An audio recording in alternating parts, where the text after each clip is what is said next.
Lantas bila kita baca tafsir Al-Azhar oleh Hamka, Hamka ada menulis satu benda yang kita tak jumpa dalam kitab-kitab tafsir yang lain. Dan kalau tidaklah kerana Hamka menulis ini, saya pun bimbang nak sebut. Walaupun ada pengalaman. Pengalaman apa? Pengalaman dalam tariqat. Tapi oleh sebab Hamka menulis, saya nak sebut tulisan Hamka. Hamka mengatakan ada puak-puak tariqat. Kita tahu tak tariqat? Tariqat. Tak pernah dengar. Tariqat ini ialah satu golongan rohani yang penekanannya lebih kepada kerohanian. Spiritual aspect of things. They stress more on the spiritual aspect of Islam. Mereka lebih menekankan tentang aspek kerohanian dalam Islam. Islam menekankan tentang tasawuf. Tasawuf, aspek akhlak, kesucian jiwa, pemurnian hati, itu tasawuf. Dan dia wajib dalam Islam. Dan memang ia penting. Dalam Islam ada apa? Dalam Islam di atas sekali ada akidah. The pillars of belief. The pillars of belief. Itu akar. Itu akar. Akar agama. The pillars of belief. Iman, akidah. Itu atas sekali. Selepas ada iman, keyakinan yang betul, yang minggu lepas saya sebut apa? Saya tanya lagi. Iman yang sahih. Apa itu? Nanti saya uji, nanti fail. Iman yang sahih. The pillars of faith. Akidah. Itu. Iman yang sahih. Itu kompas paling tinggi. Pergi pasar raya. Orang tak nampak. Nak mencuri boleh. Tak mencuri. Sebab Allah nampak. Itu kompas. Itu kompas. Tak ada CCTV. CCTV ni rosak. Boleh ambil? Tak ambil. Sebab Allah nampak. Bukan nak ambil. Allah ada CCTV. Kawan kata, aku dah rosakkan dia. Ambil. Dia tak ambil juga. Sebab Allah sentiasa nampak. Dia bukan iman CCTV. Ada orang iman dia CCTV. Dah ambil dah. Oh, CCTV. Tak balik. Oh, itu iman CCTV. Tapi iman kepada Allah tak teringin ambil yang bukan hak dia. Oh, besar tu. Yang kedua, lepas ada iman, nak buat apa lepas tu? Takkan duk iman saja, la ilaha illallah, begitu saja. Kena beramal. Kena amal. Maka dia kena ada yang kedua, syariat. Selepas ada akidah, wajib kita faham syariat. Antara aspek yang kita kena faham ialah perkara wajib yang kita kena buat harian. Perkara haram yang kita kena tinggalkan. Apakah yang haram? Apakah yang haram? Apakah yang halal? Apakah yang wajib? Syariat. Syariat menentukan itu. Oh, khamar, arak tak boleh diminum walaupun sedikit. Syariat menentukan itu. Ada orang Islam, ada orang beriman minum arak. Ada tak? Ada tak orang beriman minum arak? Memang ada. Memang ada. Memang ada. Saya baca bertahun-tahun yang lepas, orang politik berbincang, bergaduh sama sendiri. Masa baik tak cerita, bila bergaduh cerita. Dia pernah minum arak. Orang politik di atas bergaduh sama sendiri cerita. Dia pernah minum arak. Yang kawan tu yang kena bagi tahu. Tapi tak banyak macam dia. Oh, tu dia. Kira minumlah juga YB. Sakitlah tengok hampa ke atas ni. Ini cerita beberapa tahun yang lepas. Bukan semalam. Tak. Beberapa tahun yang lepas. Ada iman tak dia? Dia ada iman tak? Ada. Jangan kata dia kafir. Jangan. Walaupun minum arak tu dosa besar. Bukan dosa kecil. dosa besar. But never say he or she is kafir because of liquor. Ataupun dia main judi. Dosa besar.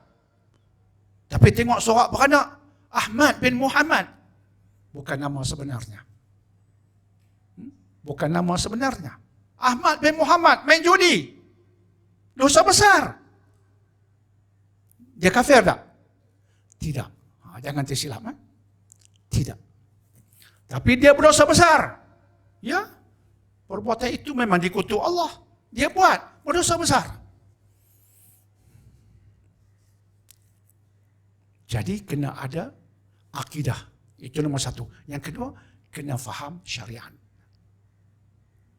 Dan yang ketiga, wajib bertasawuf. Kita beramal, kita tinggal arak, tinggal judi, sembahyang tak tinggal. Ada benda kita tinggal yang haram. Ada benda tak tinggal. Apa dia? Solat yang 5 tak tinggal. Itu agama. Ada benda kena tinggal, ada benda jangan tinggal. Simple, tapi kena ada perincian. Apa yang kena tinggal? Yang haram. Apa itu yang haram? Kena faham syariat. Apa dia yang tak boleh tinggal? Solat yang 5. Puasa setahun sekali, Ramadan. Jangan tinggal.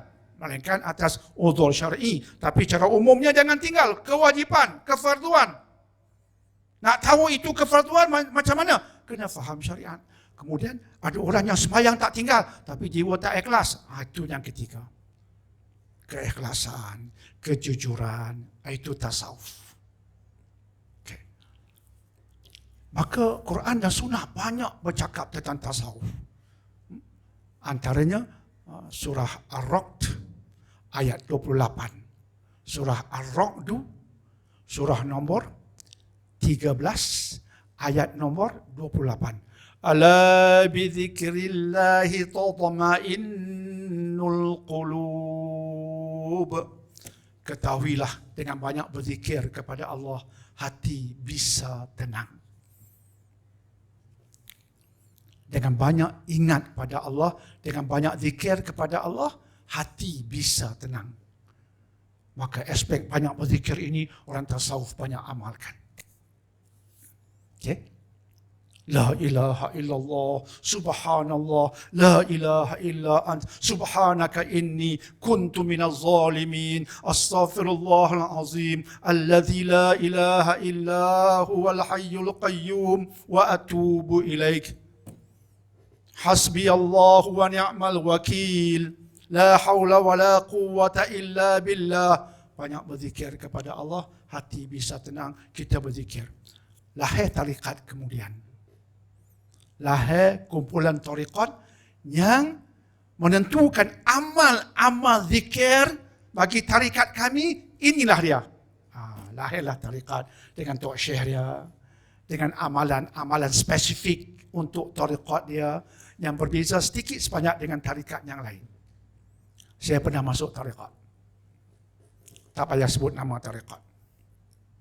Saya ambil ijazah pada guru tarikat. Kemudian diberikan ijazah pada saya, mengesahkan saya anak murid tarikat. Bagi Syekh ini jalan. Ini jalannya. Dia cerita jalan yang saya kena ikut.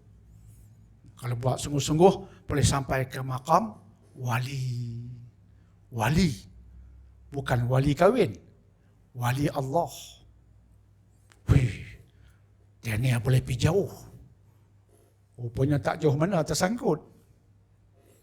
Dia kata dia ni boleh pergi jauh, dia silap. Dia ni tersangkut. Saya pun, zikir. Ada zikir. Saya pun tanya, tarikat lain tuan guru, tarikat lain macam mana? Mereka ada zikir lain. Kita zikir lain. Masing-masing ada penekanan. Itu tarikat. Dia ikut syekh dia. Ada tarikat Syadzali, ada tarikat Muhammadiyah, ada tarikat Naqsyabandi. Kita tak bincang boleh ke tak boleh. Kita bincang nama-nama. Ada tarikat Samaniyah, macam-macam. Macam-macam. Ada tarekat kat Mesir itu sampai peringkat dia zikir seolah-olah lupa diri. Masa itu jika ular lalu, dia telan ulang. Syekh Hawa tulis buku tentang ni. Saya pun terkejut. Syekh Hawa, ulama di Timur Tengah, Syekh Hawa, dia tulis buku Tarbiyatuna Ar-Ruhiyah. Masa itu saya gairah dengan kerohanian. Saya cari buku kerohanian, antara buku yang saya baca, tulisan Syekh ini. Tarbiyatuna Ar-Ruhiyah. Tarbiyah kami, pendidikan kami, penekanan kepada roh. Allah suka sangat buku itu. Dia ceritalah antara tarikat yang dia kenali, bila tengah berzikir itu, dia punya asyik hingga boleh telan ular. Tu Syekh tulis, boleh telan ular dan tak ada mudarat bagi dia. Nak cerita tentang tarikat.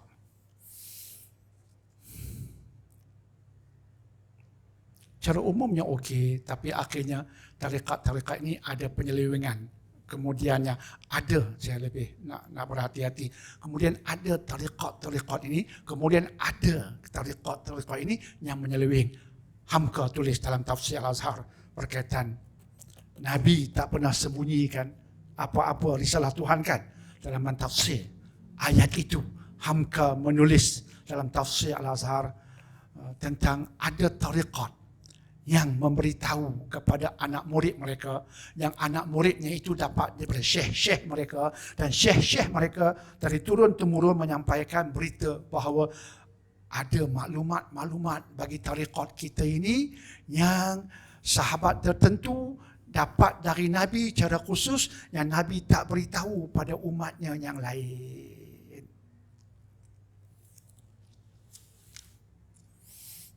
Nampak? Ini isu dia. Ada tarikat klaim. Tarikat saya pun ada klaim. Saya tak mau sebut nama tarikat. Tok Guru bagi tahu saya, tarikat kita ni, dia sebut, di hari kiamat, kita duduk depan sekali. Tarikat kami ni, di hari kiamat, duduk depan sekali. Jangan main-main. Duduk depan sekali. Allah, Daniel ni duduk depan. Hang hebat tak ke mana? Sebab tarikat Tok Syekh kita. Nabi bagi tahu, orang tak tahu. Nabi bagi tahu. Ini penipuan pok-pok tarikat yang tertentu ini. Hamka tulis. Bercanggah dengan ayat ini. Nabi SAW tabligh semua sekali. Tak ada yang Nabi simpan, rahsiakan dari umat. Tak ada. Apa yang Allah turunkan, Nabi sampaikan. Ada yang klaim. Masa Nabi bersembunyi di Gua Thur 3 hari. Ada yang tanya, hampa tahu Nabi ajang apa kat sahabat Abu Bakar As-Siddiq? Dia tanya kita pun tengah. Masa Nabi menyorok, bahasa orang utara, masa Nabi menyorok alaihissalatu wassalam, masa Nabi bersembunyi di Gua Thur dengan sahabat Abu Bakar, hampa tahu tak Nabi ajang apa kat sahabat Abu Bakar? Kita tak tahulah. Tak ada apa, ajang apa. Adalah Nabi sebut sikit-sikit, jangan takut, jangan bersedih hati, Allah bersama kita, mafhum daripada Quran. Ada Nabi sebut macam tu. Tapi ajak benda-benda lain tak tahulah. Masuk tarekat kami baru boleh tahu. Ilmu Abu Bakar yang Nabi ajar spesifik itu Nabi rahsiakan, tapi ikut tarekat ni dapat. Bakal nak masuk tarekat tu lah, dapat special tiket. Nampak? Pelik jadinya agama Islam kan? Pelik. Masuk tarekat you baru tahu ajaran tu. Pelik lah Islam jadinya. Sebab tu ada tarekat ni memang sesat. Dr. Daniel kena hentam dengan kenyataan saya banyak kali begini dan saya takkan ubah. Sebab betul. Alhamdulillah Hamka pun tulis benda yang sama. Ada tarekat yang okey. Ada yang okey. Tapi be critical. Nah, ikut tarekat tapis betul-betul, terutama yang ada hari ini. Bukan semua sesat, tapi tapis. Be critical. Namun, Quran dan Sunnah sudah mengajar kita bagaimana nak sucikan hati, nak zikir apa. Sudah banyak dalil-dalil hadis-hadis yang boleh kita manfaatkan. Tadi saya baca tentang Nabi Yunus. Ketika kita runsing, sedih, ikut Nabi Yunus, la ilaha illa ant. Jelas formula Islam dalam bab kerohanian. Jelas. Nak amal ataupun tidak sahaja yang perlu kita soalkan. Tapi formula kerohanian jelas. Itu tarekat. Jalan khusus bab kerohanian. Berhati-hati. Jalan khusus tu berhati-hati. Tapi Quran dan Sunnah jelas. Tentang bab kerohanian, ikutlah itu. Lebih selamat. Okey? InsyaAllah. Clear?